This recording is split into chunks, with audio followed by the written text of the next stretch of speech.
Hi, I'm Jamie. I live in Seattle and I take my two dogs, Ember and Ash, on weekly adventures in the mountains. I hike, camp, and road trip only to places where I can bring my two favorite travel buddies.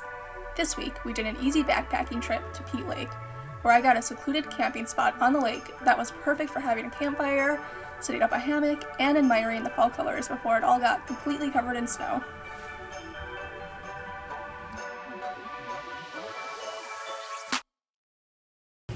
Hello, welcome back.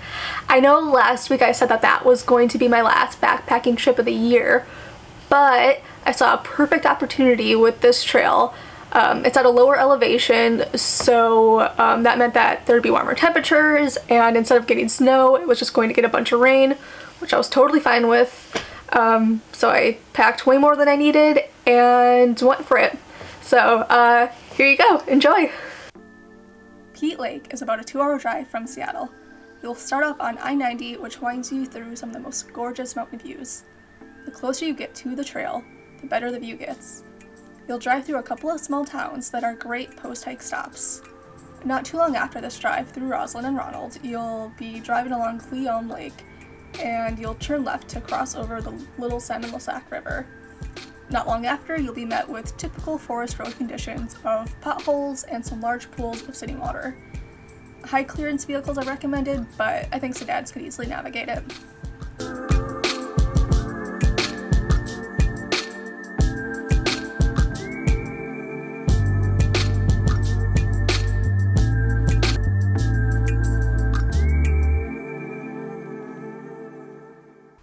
The trailhead starts with a very direct sign that simply says trail.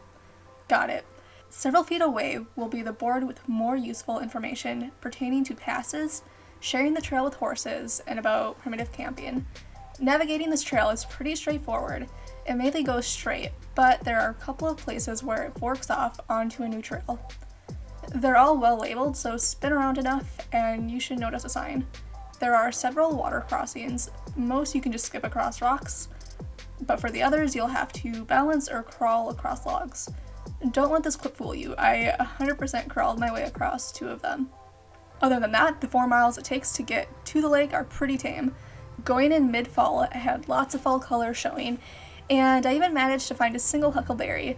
Of course I ate it, and was surprised that it was actually good. Before you know it, you'll be approaching Old Peat. You can't miss the main camping area, and yet somehow I did. I turned down a random path not too far after where it had been, and I came across a very secluded camp spot instead.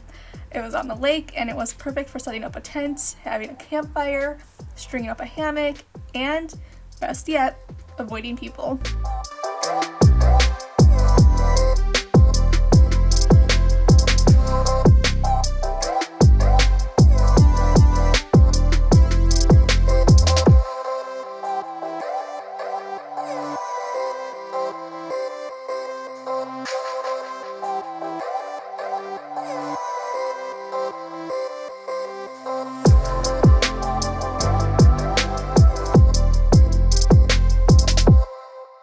Once I settled on this campsite, I was relieved to take off my pack.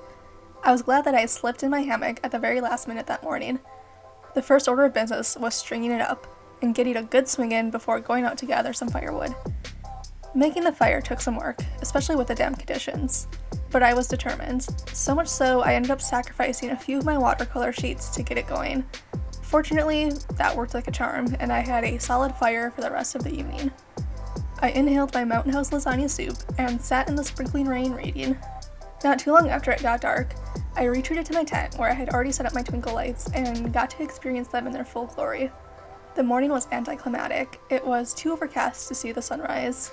The rain kept me in my tent until I said F it and strung up the hammock again, laid my sleeping bag in it, and swung in it as I read and drank my coffee.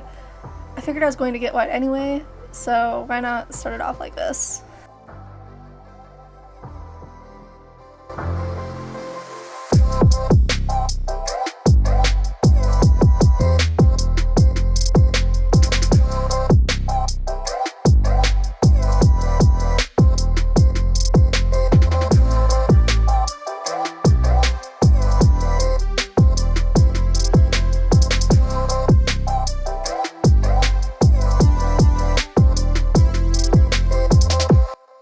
As I was packing up, my little dogs had wandered too far away, and when they came back, Ash had Ember's collar on.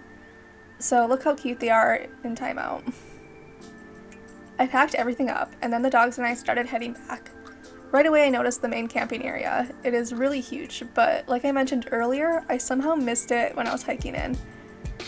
Anyway, same trail, same problems, only this time the rain started turning into snow, which started turning into bigger flakes, and before I knew it, I had 2 miles left with the most gorgeous yet obnoxious snowflakes I've ever had to deal with while hiking. These flakes would catch on my eyelashes and then melt into my eye. I'm not exaggerating, it was awful. By the last mile, I was completely soaked and could not keep these flakes out of my eyes.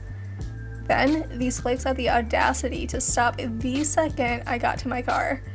Fortunately, I had a dry set of clothes in the car, but I was legitimately covered in snow and looking like a drowned rat by that time. It didn't take me too long to get over it as I started driving and seeing all the tops of the mountains covered in the freshest layer of snow.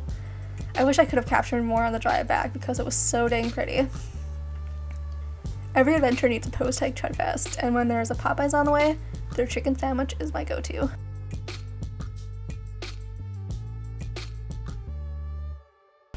I'm now back home, totally dry, full of donuts, and yeah, life is good. I already know that this isn't going to be my last backpacking trip of the year because I have a little something special planned for next week, so stay tuned, and until then, see ya!